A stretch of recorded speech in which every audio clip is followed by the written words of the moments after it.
Halo Sobat Budidamber, kali ini kita akan coba tebar bibit ya dengan target ukuran 9-10 ya.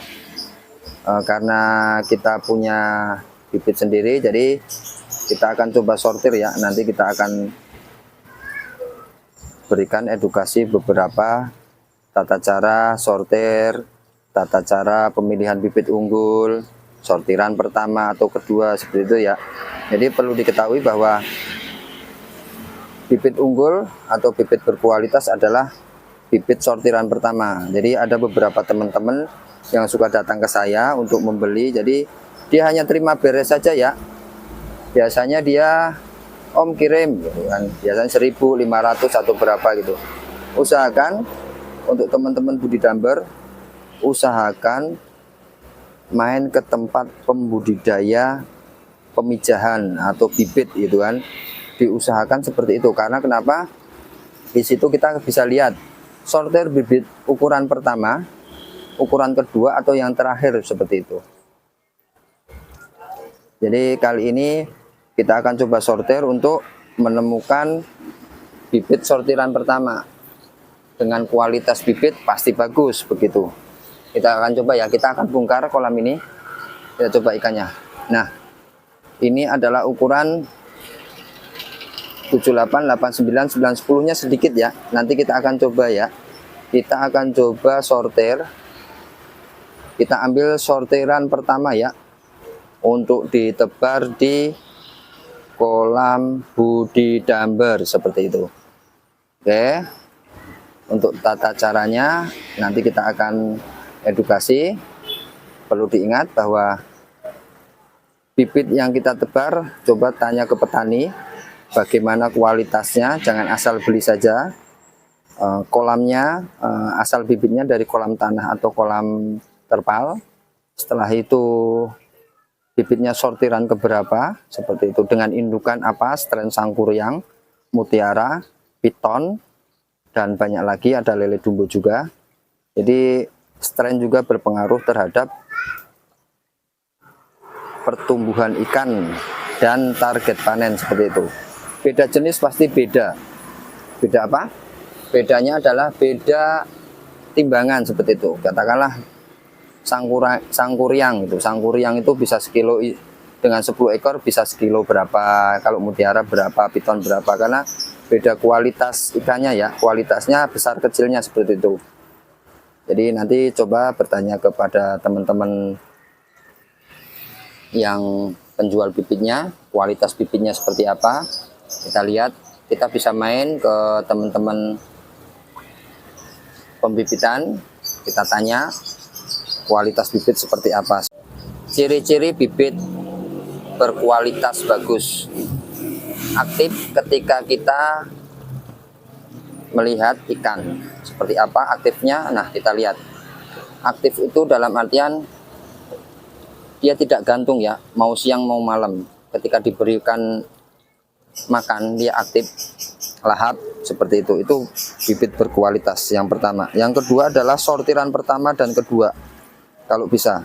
Jadi ada beberapa kriteria bibit yang kita ketahui, bahwa satu itu biasanya badotan ya, yaitu yang paling gede, biasanya hanya 5-10%. Terus sortiran pertama itu biasanya bisa sampai 30-40%. Dah, yang paling banyak adalah sortiran kedua, itu masih bisa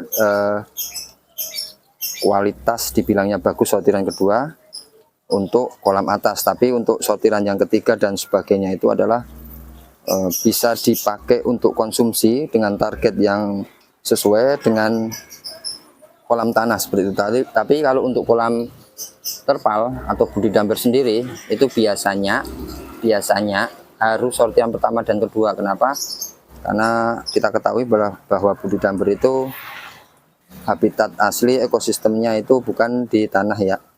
Jadi kita hanya merubah ekosistem dan habitat asli si ikan yang ada di kali, di sungai, di sawah, di rawa gitu kan, di ember atau di kolam terpal, seperti itu. Jadi mohon untuk nanti teman-teman budidamber cek kualitas bibitnya aktif, yang pertama. Yang kedua, sortiran berapa, Yang ketiganya adalah tidak aktif, yang ketiganya adalah tidak sakit ya.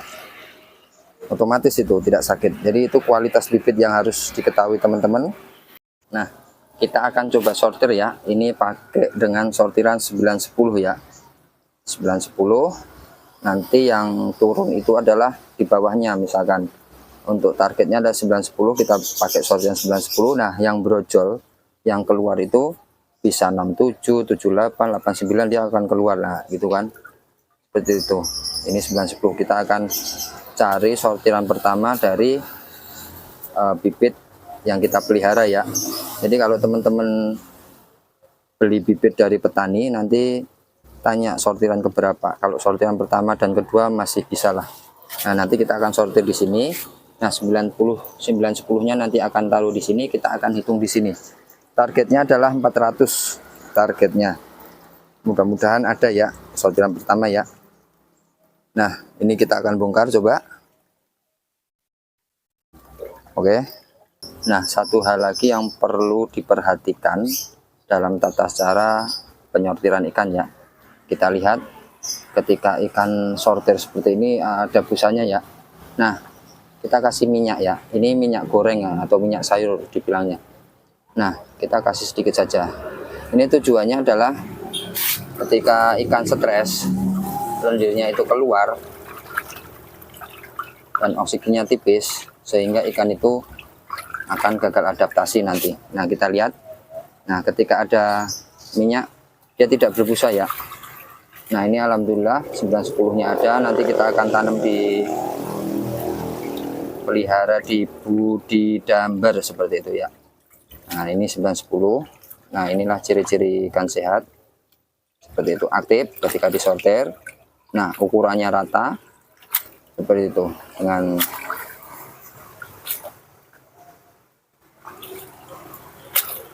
Nah, seperti itu. Nah, itu fungsi minyak seperti itu. Nah, itu kan busanya pecah sendiri ya. Nah, seperti itu. Itu fungsi minyak ya. Nah, jangan lupa juga ada ini nanti untuk kolam hitung kita kasih minyak. Dan ini juga kasih minyak ya. Ini adalah ukuran 910 ya, dalam bak sortir ya. Jangan salah, jadi kalau pembelian bibit beli 910 itu adalah 910 ukuran ya, bukan 910 cm. Nah, ini ikannya kita coba lihat. 910 ini kalau standarnya banyak yang bicara adalah 79. Ada yang bilang 79, ada yang bilang 910. Jadi gini, kalau kita pakai ukuran bak sortir TikTok 910.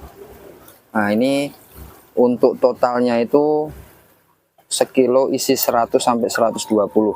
Jadi yang menyamakan antara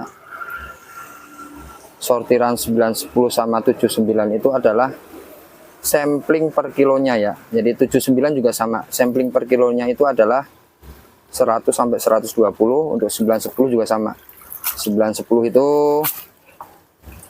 100 sampai 120 ya.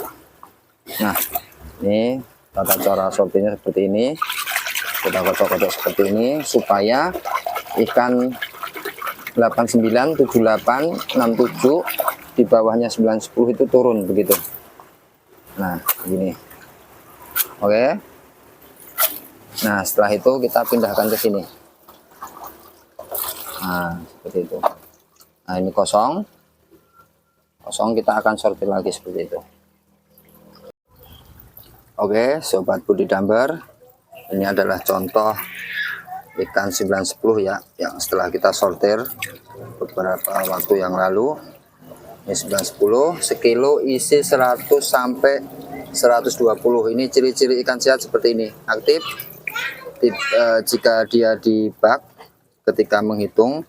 Untuk teman-teman yang misalkan beli di petani ya, itu tidak ada yang gantung seperti itu. Ini aktif semuanya. Nah, ini udah dikasih minyak tadi dan dia tidak berbusa ya, oksigennya tidak tipis seperti itu. Kita akan hitung ya. Fungsi hitung, coba Om hitung Om. Fungsi hitung adalah nanti kita akan tahu berapa jumlah ikan yang ada di dalam kolam. Hitung aja Om, jumlah ikan ada berapa jumlah ikan dalam kolam. Karena bagi pemula ya, kalau saya pribadi kalau jumlah ikan dalam kolam itu nanti saya tidak pakai biomasa untuk memberikan pakan ya, saya hanya by feeling saja. Tapi untuk teman-teman pemula harus tahu jumlah ikan yang ada di dalam kolam, itu biasanya disebut adalah biomasa ikan ya. Karena kenapa? Itu nanti sebagai acuan kita untuk menghitung berapa jumlah pakan yang masuk setiap harinya. Begitu. Misalkan mau pakai 3% atau 5% dari biomasa ikan ya. Kita akan coba hitung.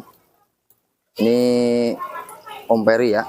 Om Peri ini yang bantu saya untuk mengelola kolam saya, budidaya lele di Karawang saya. Ini adalah Om Peri. Kita akan hitung berapa jumlahnya. Nah, Om Peri ini adalah masternya Jawir Farm ini. Dia adalah sesepuh Jawir Farm. Jika ingin bertanya-tanya ke kolam Jawir Farm, silahkan nanti terhubung sama Om Peri atau ke saya pribadi. Begitu. Jadi ini kita hitung dulu ya berapa jumlahnya. Jadi targetnya nanti adalah 400 ekor dalam kolam torun ya. Jadi kita akan coba ke kolam torun dulu dengan ukuran 910. Nanti untuk embernya nanti beda ya. Kita akan coba dengan ukuran kecil ya 78. Dan satunya lagi nanti ukuran berapa nanti kita akan tentukan setelahnya. Jadi kita akan target dulu ikan sortiran pertama dengan total kuantiti target 400. Mudah-mudahan ada ya. Karena kita cari sortiran pertama ya. Nanti target panennya berapa, habis pakannya berapa, terus SR-nya atau tingkat kehidupan ikannya berapa nanti akan ada hitungannya. Jadi dari awal itu kita sudah menentukan target dulu sebelum berbudidaya ya. Mau itu kolam ember, kolam terpal, kolam plastik, kolam bulat, kolam kotak, kolam tanah, kolam waring gitu. Jadi semuanya tentukan target dulu dari awal. Maunya seperti apa kita hitung dari awal sehingga tidak berhenti di jalan seperti itu. Oke, sobat budidamber, sobat budidaya, oke, sobat lele budidamber, budidaya lele di ember seperti itu ya.